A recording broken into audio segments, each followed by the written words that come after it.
Sir, as an ambassador sir, ఒక దౌత్యవేత్తగా you might have noticed that Iran has become a sandwich between liberal democrats and fundamentalistic Khamenei mark, దాన్ని ఏమంటారు, Iran national God's, వాళ్ళ మధ్య sandwich అయిపోయింది. ఎందుకంటే ఈయన టేక్ ఓవర్ చేసే సమయానికే ఇరాన్ చాలా అడ్వాన్స్డ్ కంట్రీ, అప్పటికే చాలా లిబరల్ థాట్స్ తోటి పెనట్రేట్ అవుతుంది సైన్స్ అండ్ టెక్నాలజీలో. ఈ రోజుకి కూడా వీ మస్ట్ అప్రిషియేట్ సార్, ఈ రోజుకి వాళ్ళు రోజుకి 5,000 నుంచి 10,000 డ్రోన్లు తయారు చేస్తున్నారు despite the inflation they are facing.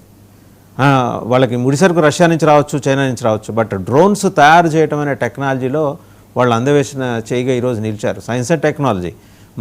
మనం ఇంకా ఎక్సెల్ కాని రోజుల్లోనే వాళ్ళ యూనివర్సిటీస్ మెడికల్ ఎడ్యుకేషన్లో వాళ్ళు సాధించిన ఘనతని మనం we have to certainly appreciate అండి. అంత అద్భుతమైన స్టేట్ని ఫండమెంటలిస్టిక్ రూల్లోకి తీసుకెళ్ళిపోయాడు ఇతను ఖమేనీ. బట్ అంతా ఉన్నా కూడా ఖమేనీతోటి మనకి, అంటే భారత్ ఇరాన్ సంబంధాలు కనుక చూస్తే ఖమేనీతోటి మనకి పెద్దగా విభేదాలు ఏం లేవు. ఆయన మన పట్ల సానుకూలంగానే ఉన్నాడు. ఆయన సుప్రీం కమాండర్గా ఆయనకు స్పృహ ఉన్నంత వరకు, ఈరోజు ఉందో లేదో తెలియదు, ఉన్నంత వరకు ఆయన భారత్కి వ్యతిరేక వైఖరి అయితే ఏం లేదు. చాబహార్ పోర్ట్లో మనకు 2 బెర్తులు కట్టుకోవడానికి అవకాశం ఇచ్చాడు అంటే ఆయనకు కొంత ఓపెన్ మైండ్తో ఉన్నాడనే మనం అర్థం చేసుకోవచ్చు. అంతేనా సార్? మీరు అన్నది వాసు గారు కరెక్ట్. ఎందుకంటే ఇప్పుడు మనము ఇరాన్ తీసుకుంటే అది గ్రేట్ ఏన్షియంట్ సివిలైజేషన్. అది ఇప్పుడు మనం ఇరాన్ అంటున్నాం, దాని పర్షియా అనేది అంతకన్నా ముందు ఆ పర్షియన్ కల్చర్. ఇప్పుడు కూడా వాళ్ళ లాంగ్వేజ్ కూడా పర్షియన్ అంటారు. మనం ఏదో హిందీ మన లాంగ్వేజ్ ఏదంతా నేషనల్ లాంగ్వేజ్ లేక వాళ్ళని పర్షియన్ లాంగ్వేజ్ అంటారు. ఆ పర్షియా అనేది ఆల్మోస్ట్ ఒక 50 years బ్యాక్ కనుక మనం చూసినట్టయితే వెస్ట్రన్ కల్చర్ కంటే కూడా ధీటుగా ఒకప్పుడు అది వర్ధిల్లిన కల్చర్ అది. అందుకని అంటారు అంటే ఇది Iranians are great proud people. అందుకనే వాళ్ళు అఫ్ కోర్స్ న్యాచురల్గా ఇటు సున్నీ రాజ్యం ఉన్న ఇది ఇరానే కదా మొత్తం ఇది షియాను రిప్రజెంట్ చేసేది, అన్ని చుట్టూన్నా కానీ థ్రైవ్ అవుతూనే వచ్చింది. అయితే కాకపోతే మీరు అన్నట్టు ఏమైందనంటే ఈ ఇస్లామిక్ రెవల్యూషన్ రావడానికి కూడా కొంతవరకు షా పహల్వి ఏదైతే ఉన్నదో పూర్తిగా అమెరికన్ చేతిలో కీలుబొమ్మ లెక్క అయిపోయి ఆల్మోస్ట్ ఒక క్లియర్ వెడ్జ్ వచ్చేసింది. Privileged people, under privileged people, అట్టడిగిన వాళ్ళకు ఎన్ని కష్టాలున్నా పట్టించుకోకుండా వాళ్ళు జల్సాలు చేసి అయమం చేస్తున్నప్పుడు ఎప్పుడైతే ఇటువంటి పరిస్థితి ఏర్పడ్డదో న్యాచురల్గా ప్రజలు అనేది వాళ్ళకు ఒక దే నీడ్ టు క్లింగ్ సంథింగ్.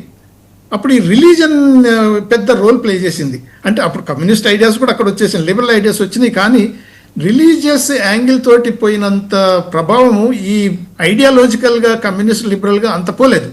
కానీ అక్కడ ఒక అబ్జర్వేషన్ కూడా ఉంది సార్, మీరు అన్నట్టు మీరు బాగా సునిశ్చితంగానే పరిశీలించడం ఒక అబ్జర్వేషన్ కూడా ఉంది.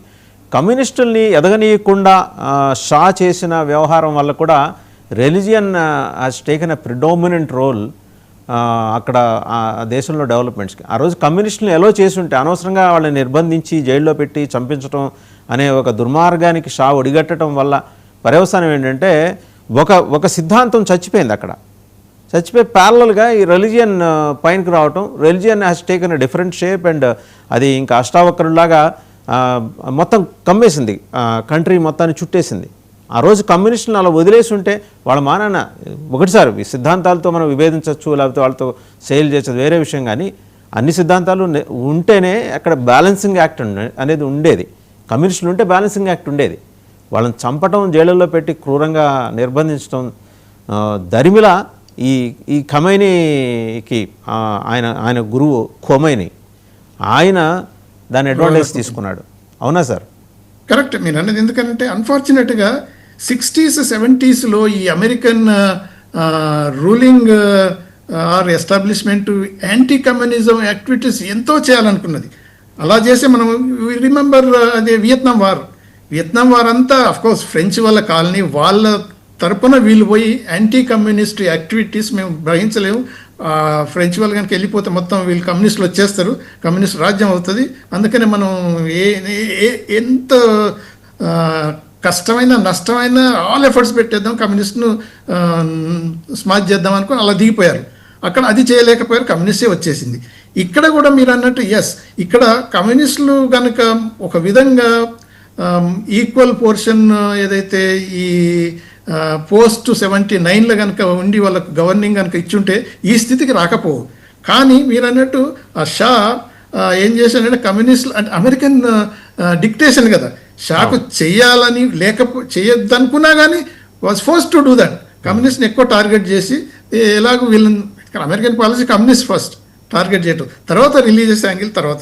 అందుకనే వాళ్ళని అలా చేయటం వల్ల ఏమైందంటే ఈ అంటే ఈ ఇస్లామిస్ట్ ఏమైపోయిందంటే అప్పర్ హ్యాండ్ అయిపోయి ఈజీగా అట్రాక్ట్ చేయడం వల్ల మొత్తం అఫ్కోర్స్ అప్పర్ హ్యాండ్ అయినా వీళ్ళు చాలా తెలివిగానే యాంటీ షా మూమెంట్లో కమ్యూనిస్టులను, రిబెలను, మోడర్న్ అందరిని ఉపయోగించుకొని తర్వాత పోస్ట్ 79 ఎప్పుడైతే షా రిజిమ్ పడిపోయిందో ఈ రోయల్లా కొమెనీ మాత్రం కేర్ఫుల్గా కన్సల్టేట్ చేసి మొత్తం వీళ్ళందరినీ సపరేట్ చేయడం, మొత్తం థియోక్రాటిక్ స్టేట్ కావటం అయింది.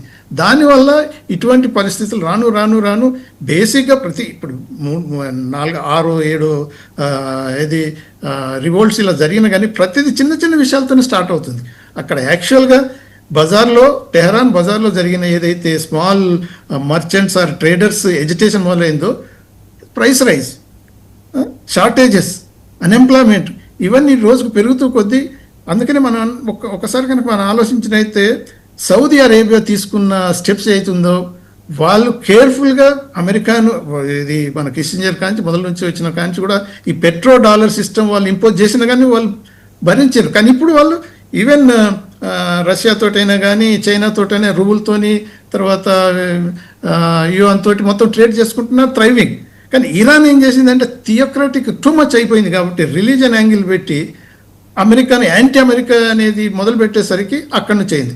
అయితే ఇప్పుడు డొమెస్టిక్ ప్రాబ్లమ్స్ మల్టిప్లై అయిపోయినాయి. ఈ external factors, American restrictions, sanctions, దానివల్ల రోజుకు అమెరికన్స్ మొదటి నుంచి అదే చేస్తారు. ఒక కంట్రీని దెబ్బతీయాలంటే ముందు శాంక్షన్ చేసి అక్కడి ఎకానమీని దెబ్బతింటి యాంటీ గవర్నమెంట్ రివోల్ట్స్ వచ్చిన తర్వాత వాళ్ళు ఆ మధ్యలోనే ఎలాగో రిజమ్ చేంజ్ అని మొదలుపెట్టేస్తారు. అందుకనే ఇది కొమేని అన్నది ఏంటంటే మీరు అనేది ఒప్పుకున్నారు. ఇప్పుడు ఏమైందంటే ఆల్మోస్ట్ ఇక లాస్ట్ వీక్ ఆఫ్ డిసెంబర్తో మొదలైన ఈ రివోల్ట్స్ అని కొంతవరకు సద్దుమరిగినాయి. అంటే ఇప్పుడు ఏమంటారంటే కామ్ అయిపోయింది, కానీ కామ్ బిఫోర్ స్టామ్ మళ్ళీ ఏమన్నా ఎక్స్ప్లోడ్ అవుతుందా అనేది ఇంకా క్వశ్చన్ ఉంది. ఎందుకని అంటే ఇప్పుడే ఇంటర్నెట్ తర్వాత ఈ కమ్యూనికేషన్స్ కొద్ది వాళ్ళు రిలీజ్ చేస్తున్నారు. కాకపోతే డొమెస్టిక్గా తగ్గిపోయినా కానీ ఇంటర్నేషనల్గా డయాస్పోరా వాళ్ళది కూడా స్ట్రాంగ్ డయాస్పోరా ఉన్నది. వెస్ట్లో కూడా బాగానే ఉన్నారు. వాళ్ళంతా ఎజిటేషన్ మొదలుపెట్టి ఈ ఇరానియన్ మిషన్స్, ఎంబసీస్, ఐకమిషన్లలో పోయి అక్కడ ప్రొటెస్ట్ చేయటం, లేకపోతే ఈవెన్ వాళ్ళ నేషనల్ ఫ్లాగ్